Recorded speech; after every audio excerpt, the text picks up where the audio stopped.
So did you know that the original Texas Chainsaw Massacre house is actually located an hour away from Killeen in Round Rock, Texas? And did you know that the largest mass UFO sighting on record took place a couple of hours away from Killeen in Erath County? Pretty cool documentary about this one on Netflix. Killeen also has a book, an entire book written about its hauntings and ghost stories. Now, I'm not a huge ghost guy, but it's the Halloween season and I figured it'd be fun to discover some of these stories.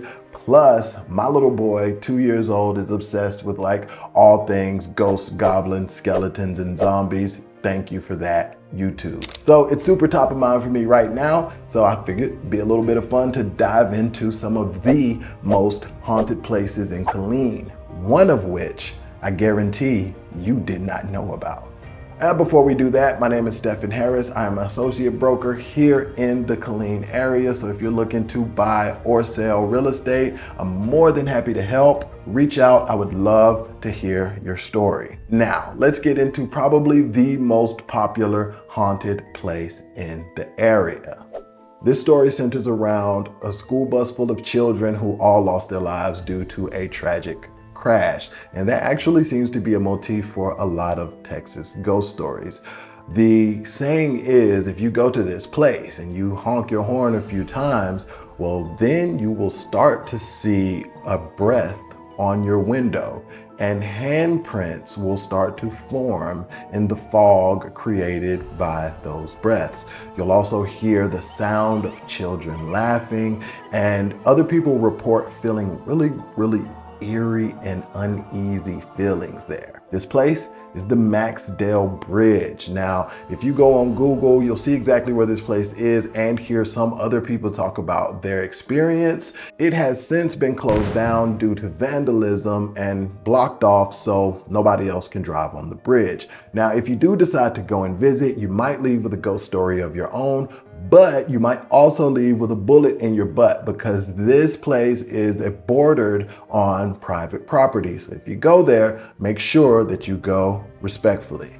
So this next one is a place that if you live in Killeen, you have seen it multiple times. It's a really huge building. It was once a Randall's grocery store and a Hastings bookstore, and it is now home to the Texas thrift store. Now, when it was a Randall's grocery store, employees reported hearing strange sounds coming from the aisles. And one even reported going in to open up the store one morning, looking down the aisle and seeing that all of the cans had been stacked into a pyramid shape. Now, to me, that sounds like run-of-the-mill vandalism, but they said no one else had had access to the store. Now, when it was a bookstore, these strange occurrences also happened. Employees reported hearing voices that they could not find the bodies for, as well as seeing merchandise fly off the shelves.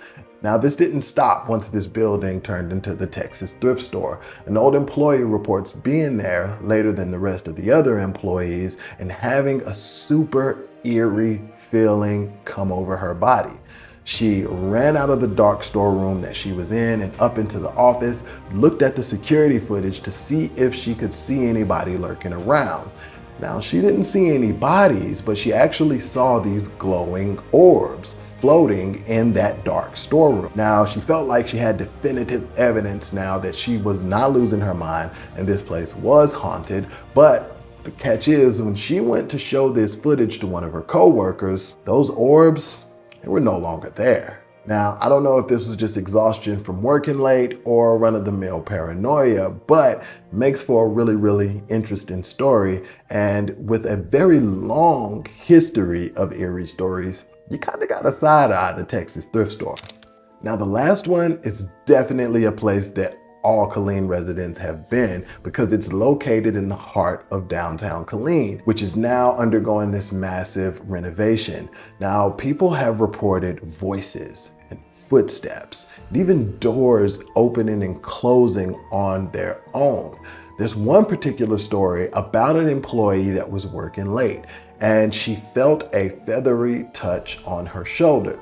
Kind of freaked her out. So she turned around to see if somebody was actually right there touching her, but no one was there. Now, that didn't throw her all the way off of the deep end until she turned back around and looked at her keyboard and saw that it was actually typing itself. Now, this didn't last long because it only typed one word, and that one word only had 3 letters. What was that word? Run.